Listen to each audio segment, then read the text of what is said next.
Hey Shefit sisters, today on Chefit we are going to be doing a one-pot meal. My personal favorite because it's nice and easy. We're going to be doing one of my favorite chili recipes, which is a loaded vegetable chili.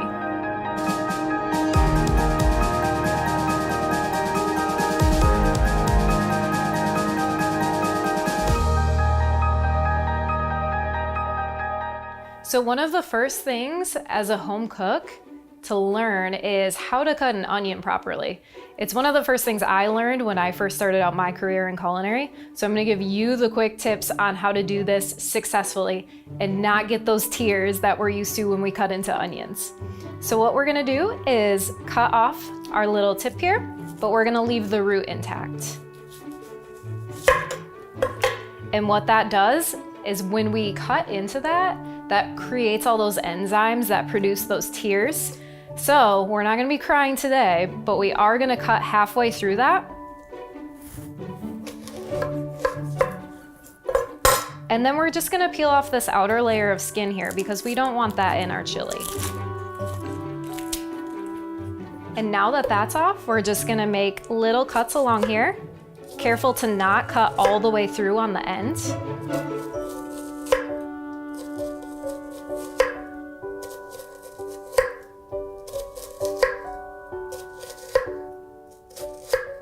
And now that we have it cut like that, we're just gonna run through one time and cut that way. And what that does is, since those onions have those layers in there, it breaks it up a little bit so that when we go to dice it, we're getting nice even lines.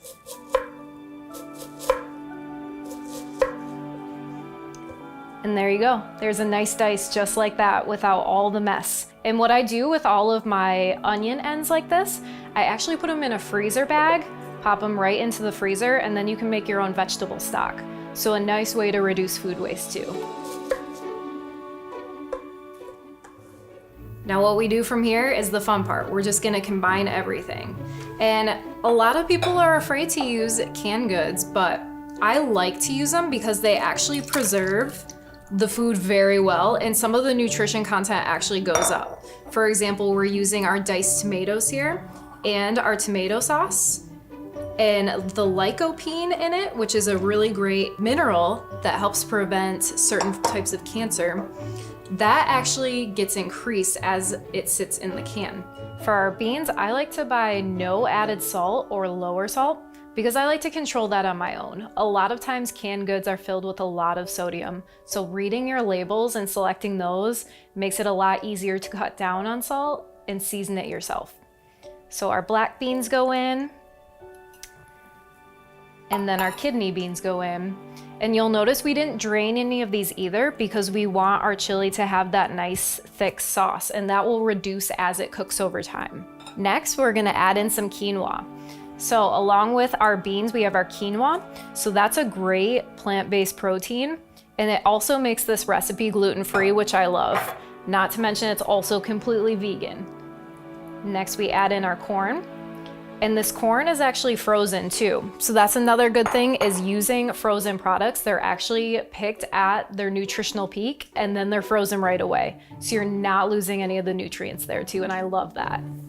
Next, we're doing our green chilies. And those are also canned, usually in the foreign foods aisle. They add a lot of really nice flavor. And now we're gonna go in with our spices. So we have our chili powder, our paprika, our cayenne pepper. So that makes it a little bit spicy, but not too much. And then we go in with our cumin, coriander, some minced garlic,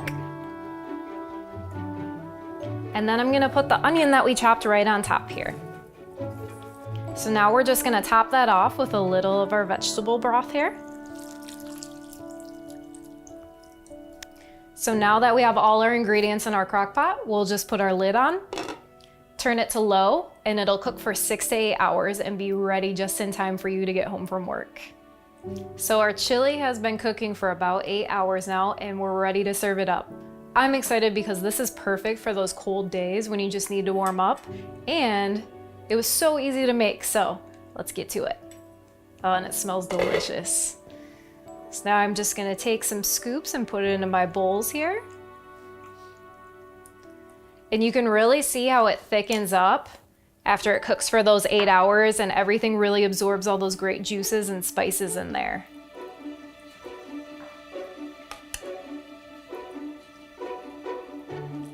So before we serve it, I'm just gonna add a couple little garnishes to it. So I personally love a little bit of cheddar cheese on top of my chili. It makes it nice and creamy. And then I'm just gonna add a little bit of cilantro on top, just for some nice freshness. Thank you so much for watching Chefit. I'm Jen, and you can find these full recipes on shefit.com. Make sure to tune in next week to see what we'll be cooking up.